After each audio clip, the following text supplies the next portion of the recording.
गीता जी के अंदर बहुत सा दो तरफा ज्ञान है। जो वेदों से मेल खाता है गीता का ज्ञान वो ओके है, श्रेष्ठ है, और 90% गीता का ज्ञान वेदों से मेल खाता है। तो कहने का भाव ये है कि जो गुरु हैं वो आज तक ना वेदों को समझ सके, ना गीता को समझ सके, हमारे जो धर्म गुरु थे, और न ही पवित्र इन पुराणों को समझ सके। तो इस कारण से परमात्मा स्वयं आते हैं और वो ही गुरु होते हैं, और जो गुरु हैं ही नहीं, नाम बेशक गुरु का उन्होंने रखा हुआ, और हमने बेशक उनको गुरु मान रखा है, वो गुरु नहीं थे। तो यहाँ परमात्मा ही आकर हमें ज्ञान बता रहे हैं। सतगुरु के उपदेश का लाया एक विचारे, जय सतगुरु मिलते नहीं तो जाते नरक द्वार। नरक द्वार में दूत सब करते खींचातान, उनसे कबू ना छूटते फिर फिरते चारों खान। कबीर चार खानी में भरमते कबू न लगते पार, सो फेरा सब मिट गया मेरे सतगुरु के उपकार। सात समुद्र की मसी करूं, लेखनी करूं बन राय, धरती का कागज करूं, गुरु गुण लिख्यो न जाए। कबीर राम कृष्ण से कौन बड़ो, उन्हों भी गुरु कीन, तीन लोक के वे धनी, गुरु अग अधीन। परमात्मा ने अध्यात्म मार्ग के अंदर प्रथम जो कड़ी है वो गुरु बताया है, और गुरु के बिना जो साधना करते हैं, मनमुखी साधना करते हैं, वो साधना नहीं है, उनका व्यर्थ प्रयत्न है। इसलिए गुरु बिन माला फेरते, गुरु बिन देते दान, गुरु बिन दोनों निष्फल हैं, से पूछो वेद पुराण। गर्भ योगेश्वर गुरु बिना, लाग्या हर की सेव, कहें कबीर बैकुंठ से वो फेर दिया सुखदेव। राजा जनक गुरु किए, फिर कीनी हर की सेव, कहें कबीर बैकुंठ को चले गए सुखदेव। गुरु की महिमा बताते हुए परमात्मा कह रहे हैं कि सुखदेव नाम के ऋषि को गर्भ में ही, माँ के गर्भ में ज्ञान हो गया था कि मनुष्य जीवन केवल परमात्मा प्राप्ति के लिए ही प्राप्त होता है, और हम बाहर आकर के अपने मूल उद्देश्य को भूलकर केवल सांसारिक जोड़ तोड़ में,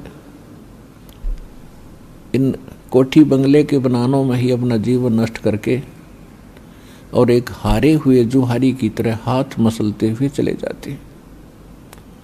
जब हम ये संसार छोड़कर चलते हैं तब हमें सब पता लग जाता है कि हमसे भारी भूल हुई है। हमने वो काम तो किया ही नहीं जो मनुष्य जीवन का करना था।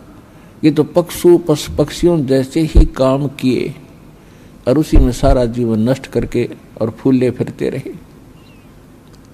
फिर ये वहां जाके रोता है जीव धर्मराज के सामने खड़ा होकर के, जहां इसका न्याय किया जाता है, इसका हिसाब होता है।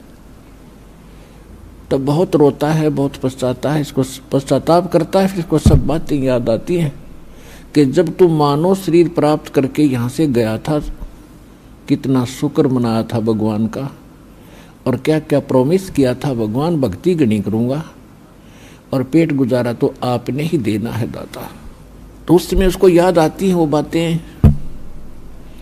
पौ फाटी पगरा भया, जागी जिया जून, सबका हो को देत है वो चोट समाना चून।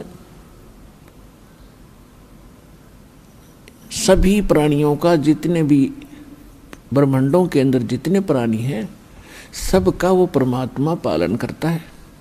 आइए अब हम उन श्रद्धालुओं के अनुभव जानते हैं जो जगत गुरु तत्वदर्शी संत रामपाल जी महाराज जी से दीक्षा प्राप्त कर चुके हैं तथा उनके द्वारा बताए गए भक्ति मार्ग पर चल रहे हैं। सर नमस्कार। नमस्कार सर। क्या नाम है आपका? सर मेरा नाम दीपचंद्र लोमी है। अभी तो मैं भक्ति में आने के बाद भक्ति दीपदास नाम से अपने को पुकारता हूँ। दीपदास जी, आप कहाँ से आए हैं? सर मैं उत्तराखंड राज्य के बागेश्वर ज़िले से आया हुआ हूँ। वहाँ पर एक गांव है भेटा, जो हमको दुर्गा की एक मंदिर है उसके आचार्य के रूप में हमें वहाँ प्रतिष्ठित किया है गांव वालों को। इस वजह से भेंट में वो गांव मिला हुआ है।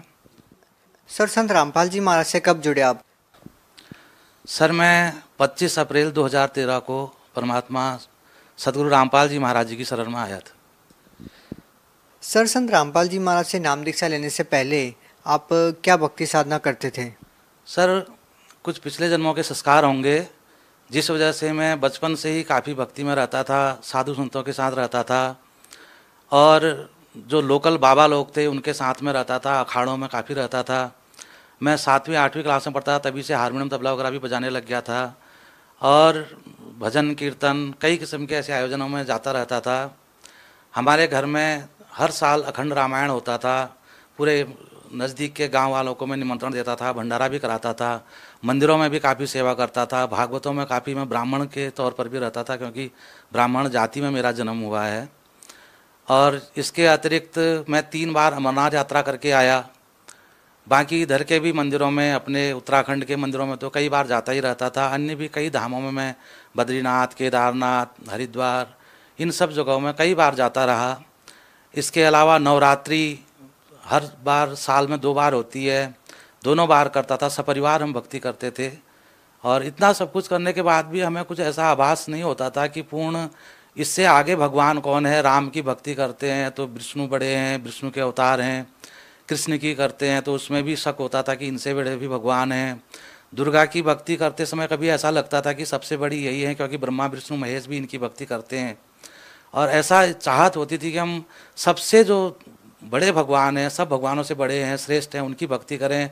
कभी बोलते थे सदाशिव बड़े हैं, शिव बड़े हैं, तो कुछ समझ में नहीं आता था कौन बड़े हैं। बोलते थे राम शिव की भक्ति करते हैं, शिव राम की भक्ति करते हैं।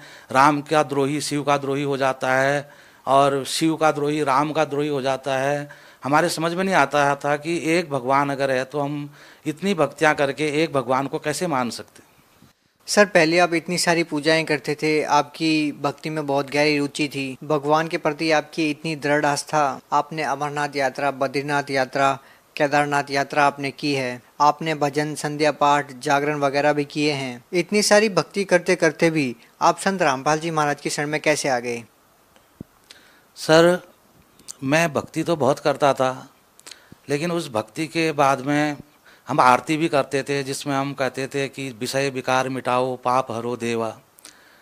पाप तो हम कितने करते थे, जब तक किसी दूसरे को पता नहीं चला उसको हम पाप समझते ही नहीं थे। और विषय विकार हम भजन कीर्तन में भी जाते थे, भागवतों में भी जाते थे। और सबसे जो हमारे वहाँ गुरु बैठे रहते थे, संत महंत जो बाबा के रूप में वहाँ बैठे रहते थे, और जो भगत सेवादार रहते थे, सब चरस पीने वाले, बीड़ी, सिगरेट, तंबाकू, खैनी, ऐसी चीज़ों का इस्तेमाल करने वाले। और उसमें से कई संख्या तो शराबियों की भी होती थी। मैं खुद शराब भी पीता था, खैनी भी खाता था और चरस भांग भी पीता था, और सोचता था कि भक्ति में इस्तेमाल हो रही शिव जी की बूटी है, ऐसा बोल के हम उसको गलत न समझ करके भी उसका इस्तेमाल करते थे। सर ये क्या कारण है संत रामपाल जी महाराज के जितने भी भगत हैं उनसे जुड़ने के बाद नशा छोड़ देते हैं, जबकि पहले भी आप भक्ति कर रहे थे, उस टाइम भी आप नशा करते थे? क्या कारण है कि संत रामपाल जी महाराज से जुड़ने के बाद ही लोग ऐसे हो जाते हैं कि नशों से दूर हो जाते हैं? सर हम आज तक तो विषय विकार मिटाओ गाते थे, लेकिन हमारा होता कुछ नहीं था। परमात्मा संत सदगुरु रामपाल जी महाराज जी की शरण में जाते समय मुझे जब ज्ञान गंगा पुस्तक मिली, उसमें लिखा था कि किसी प्रकार का भी नशा, कोई भी नशा नहीं करना है, जबकि मैं परिपूर्ण नशे करता था। सर जैसा कि पहले आपने बताया कि पहले आप बहुत सारी तीर्थ यात्राओं पे गए, बद्रीनाथ